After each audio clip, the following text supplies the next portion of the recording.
Hello, everyone. Uh, I'm going to review On the Road by Jack Kerouac. Um, so, actually, I didn't have a very good start with Jack Kerouac. I didn't start Jack Kerouac with On the Road. I went to New York a couple of years ago, and obviously Jack Kerouac is a big name, and I wanted to, to read some of his work.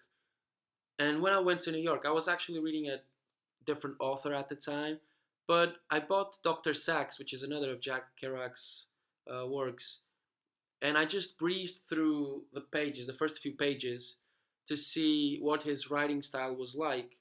And I was very, very disappointed because it felt like it was dull and boring and just super uninteresting. And I was disappointed because, obviously Jack Kerouac is associated with the Beats generation, and he's a symbol of, the fearless author who writes without restraints. He writes what he feels. He writes about his experiences, um, without worrying what people might think or, traditional conventions or whatever, um, be it sex or drugs or, just anything at all. And so yes, I was disappointed because I thought, if I'm an aspiring writer and I would like to be seen as an author like Jack Kerouac who is undaunted and just writes, you know, whatever he feels or whatever he thinks, um, and yeah, I thought I was really hoping I would like his prose. So recently I was thinking it might just be that I just read an unfortunate sample of his work. Maybe at the time I wasn't in the mood for that kind of prose or something. So I thought I'd give him another chance. And I wanted to make sure I would like him. And I thought if I'm going to like Jack Kerouac, it's probably gonna be with On the Road. So I loved it. I loved On the Road, uh, which was a relief. Um, and there are several reasons why I liked it. The first reason is the prose is deeply honest. I feel it's very honest. Uh, and he has a very, very peculiar word choice and um, like the sentence structure, if that makes sense. So he will use weird metaphors. I think there's a point in the book where, for example, he's sad and he says he feels like one of the specks of dust in the red ground or whatever. And there's a part where when he's excited and he says he feels like a spider just, rummaging the streets, that sort of thing. So he uses very interesting images to express what he means. Uh, and again, he is not afraid to use very weird images sometimes. And often the weirdest images will be the ones that stick with you. So I kind of, am inspired by this sort of odd uh, metaphor sort of writing. Um, I think if I use it in my writing, it will also help certain images stick in my reader's mind. I think it was very smart that, although this is a true account of his life, of trips that he made during his life, he fictionalized the, the his adventures. So he gives in the name. He's not saying me, Jack Kerouac. The protagonist is called Sal Paradise, and his great friend who shares most of his trips with him is Dean Moriarty, which in real life is Neil Cassidy, if I'm not mistaken. Um, so I think that was really smart by fictionalizing the book.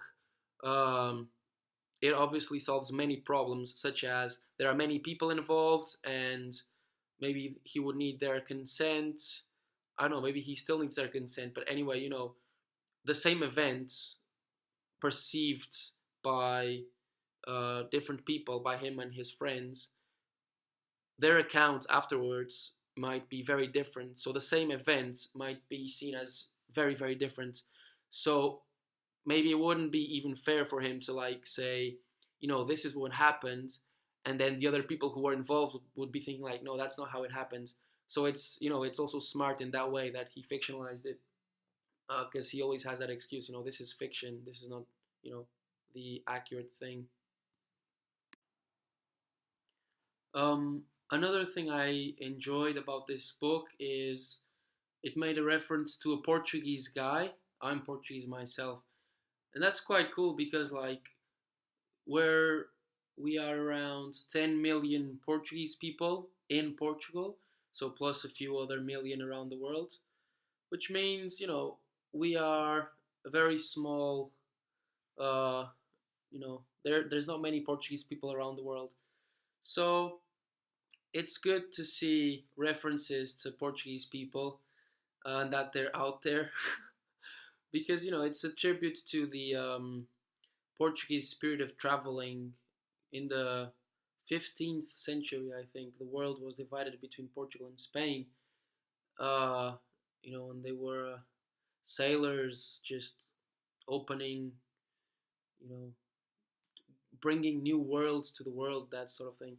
So it's good to see reference to the crazy Portuguese neighbor. He's a crazy guy here, though. I don't remember who it was. It was an old guy who was friends with Sal Paradise, so Jack Kerouac's character, and they had a crazy Portuguese neighbor, and they were always arguing. Uh, still good to see a Portuguese guy there, though. And another awesome reference was, I think it was one of the first few pages, like in the third page of the book or something. Jack Kerouac used a reference to Modigliani to describe a woman. And Modigliani is, as many of you will know, is a painter from the early 1900s. He was Italian from Livorno, but he was in Paris. Uh, he was embedded in that artistic and literary bubble with Picasso and Hemingway and Fitzgerald and all those guys, Van Gogh. And yeah, so Modigliani, his paintings, the models have really long limbs, like arms and necks. So I thought it was really awesome when Jack Kerouac used Modigliani artistic style to say that the woman had a really long neck. Uh, that's the sort of description I would use in my own book. Um, and another awesome reference is a Hemingway reference. So as you guys might have guessed, based on what I'm saying, I'm a really big fan of that literary bubble from the early 1900s in Paris. So I love Hemingway, John Dos Passos, Fitzgerald, Gertrude Stein, all of that. Uh, so I love Hemingway, and the thing is, when we talk about Hemingway, people will always think about A Movable Feast, Farewell to Arms, The Old Man and the Sea, and For Whom the Bell Tolls, that sort of thing. And those are great books. I mean, those are some of my favorite books. But there's one particular book by Hemingway which is autobiographical, and it's a great book. It's called The Green Hills of Africa. And Jack Kerouac mentions that book in his book. So I thought that was really cool because nobody ever mentions The Green Hills of Africa, and it's actually my favorite Hemingway book. Uh, and I'll actually take the time to say why. Um, so, as a Hemingway fan, I've always been used to reading his fiction because that's mostly what he does. It's fiction, and to get a glimpse of what him as a real, like what he's like in real life, what his thoughts are like and what his trip to Africa was like. He went there to hunt. um it's like me meeting one of my literary idols, let's put it that way. Although there are many controversial things he mentions regarding the hunting, which I think many animal activists wouldn't appreciate. I'm not, much of an activist in terms of animal rights, but I still felt uncomfortable with some of the bits. But I like to see, although I don't agree with how he dealt with those particular things, um, like I did enjoy knowing how he felt about them. So it was still interesting though, although I don't agree with him. But above all, it's great to know deep sort of outbursts that he makes that he wouldn't usually do in a fiction, in a work of fiction.